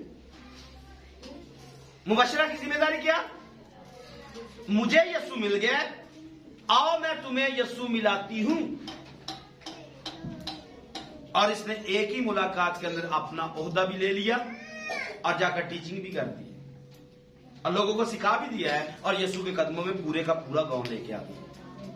यह भी एक खिदमत का हिस्सा है।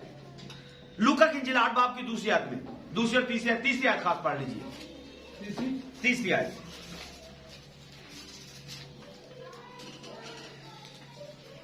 और यूहन्ना हेरोदिस के दीवान खोजा की बीवी जी, और सुसाना और बतीरी और औरतें भी थी जो अपने माल से उनकी खिदमत करती। आमीन। जो अपने माल से, ये भी एक खिदमत है।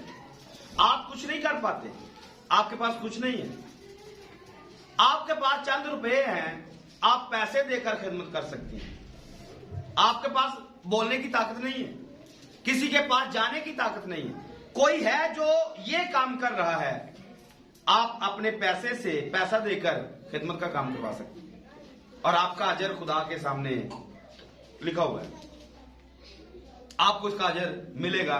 यह भी खिदमत है जो कलीसिया ने, इब्तदाई कलीसिया ने की है। इस नमूने से भी औरतें काम कर सकती हैं, औरतें कलीसिया में खिदमत कर सकती हैं। यूहन्ना की इंजील 19वें बाब में उसकी 25 आयत में आप पाएंगे कि जब सारे ही मर्द छोड़ के चले गए थे तो ये औरतें ही थीं जो सलीब पर यीशु के मरते वक्त तक उसके पास खड़ी थी। बाकी मर्द कहां पर थे? जो आज बड़े बड़े दावे कर रहे हैं कि औरत को खिदमत नहीं करनी चाहिए, ये सारे शागिर्द कहां पर हैं? सारे बाप के हैं। पतरस भी था और पतरस पीछे पीछे चल रहे। पतरस कैसे बोल सकते? पतरस पीछे है, कुछ फासले पर चल रहे हैं।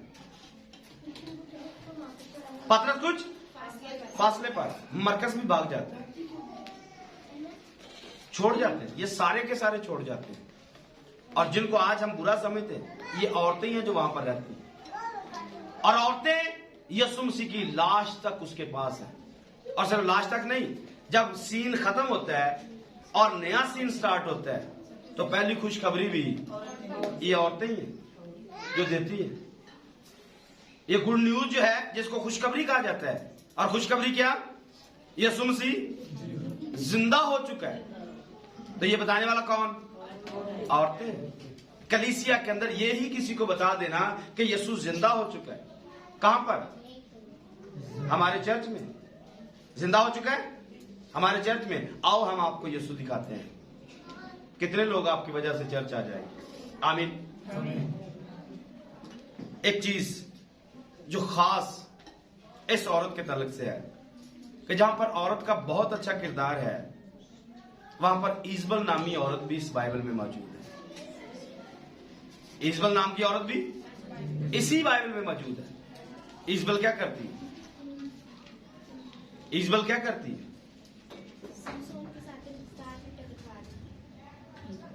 ईजबल की बात कर रहे हूं। दलाला और है। दलाला भी इस बाइबल में मौजूद है। दलाला क्या करती है? चंद पैसों के लिए खुदा के ममसू का कत्ल करवा देते हैं। अपनी तरफ से ये भी खिदमत कर रही है। ईजबल क्या करती है? अपने शोहर पर हुकूमत चलाती है। ईजबल की जिम्मेदारी क्या है? अपने शोहर पर। आज कितनी औरतें जो यहां कलाम तो सुनाती हैं, प्रस्तुत करती हैं, लेकिन साथ अपने मर्दों को अपने पांव के नीचे रखना चाहती हैं।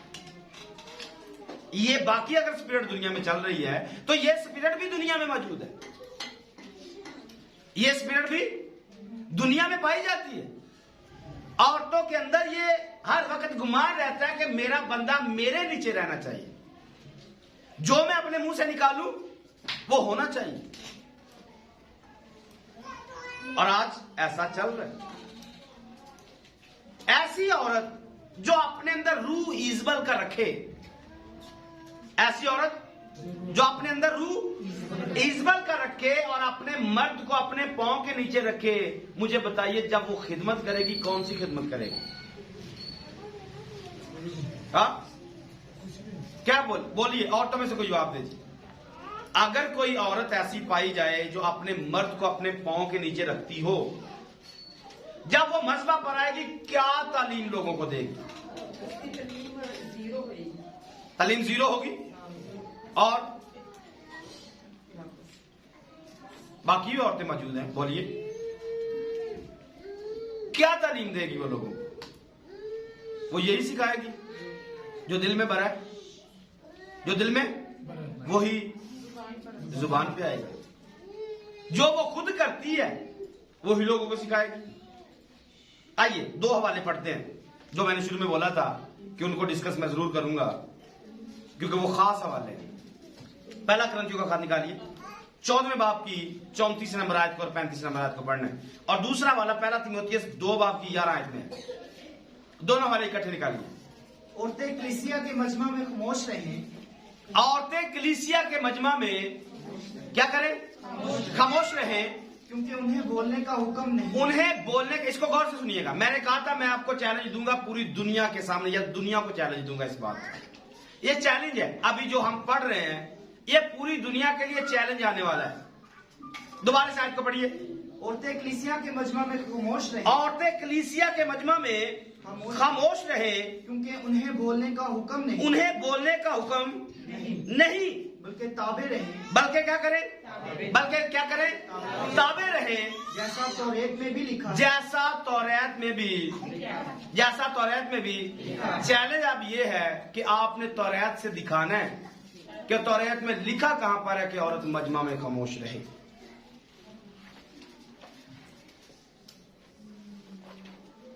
छह 613 अहकाम शरीयत के अंदर पाए जाते हैं।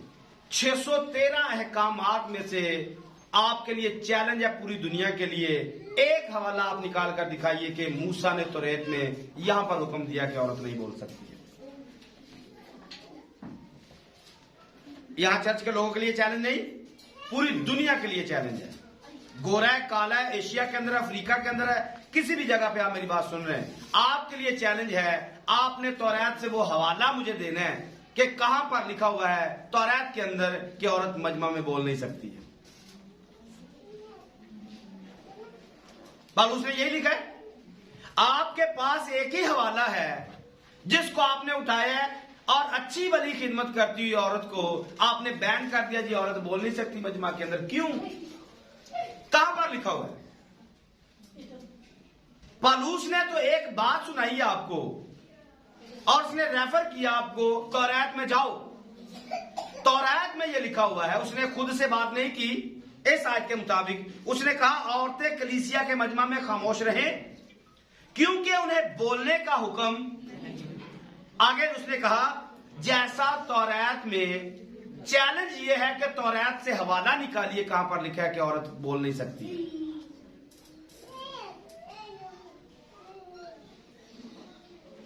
यह पूरी दुनिया के लिए चैलेंज है।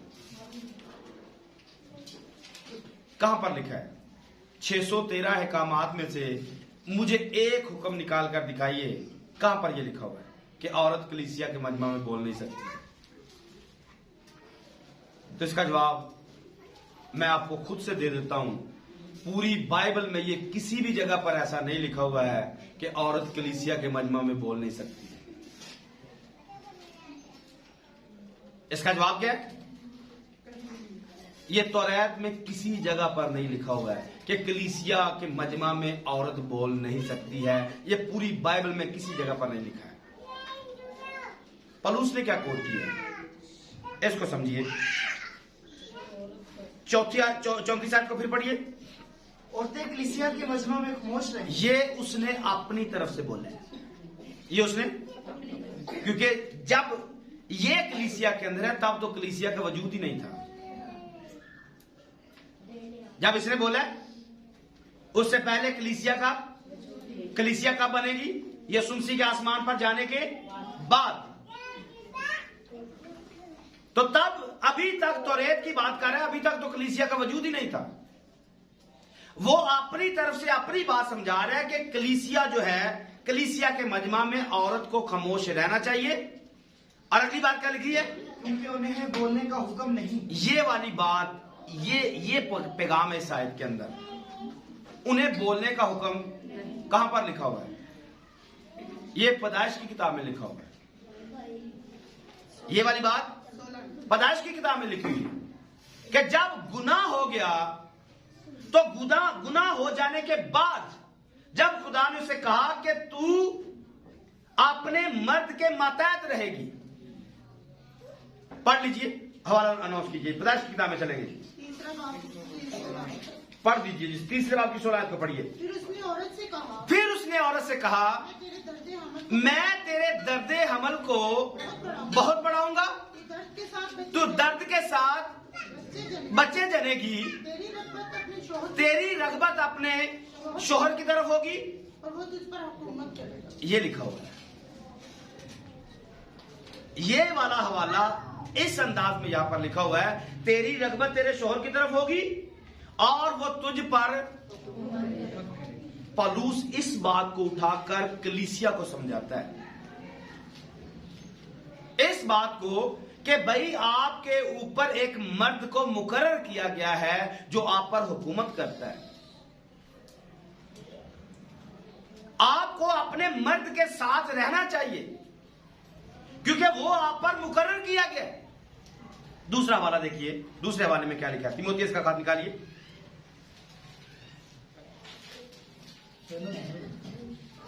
जी, पहला तीमुथियुस है, दूसरा बाब। क्या लिखा है? औरत को चुपचाप कमाल ताबेदारी से, ये दूसरा हवाला है। अच्छा, इसको लेकर भी, क्योंकि पहला भी जो कुरिन्थस को लिखा गया पौलुस ने लिखा है, तीमुथियुस को भी जब लिखा तब इसको भी पौलुस ने लिखा है, तो दोनों को लिखते हुए पैगाम यही देगा, औरत को चुपचाप कमाल ताबेदारी से सीखना चाहिए। और मैं इजाजत नहीं देता, मैं इजाजत नहीं देता कि औरत सिखाए या मर्द पर इस बात का, इस आयत का कलाम सुनाने के साथ कनेक्शन क्या है? अगर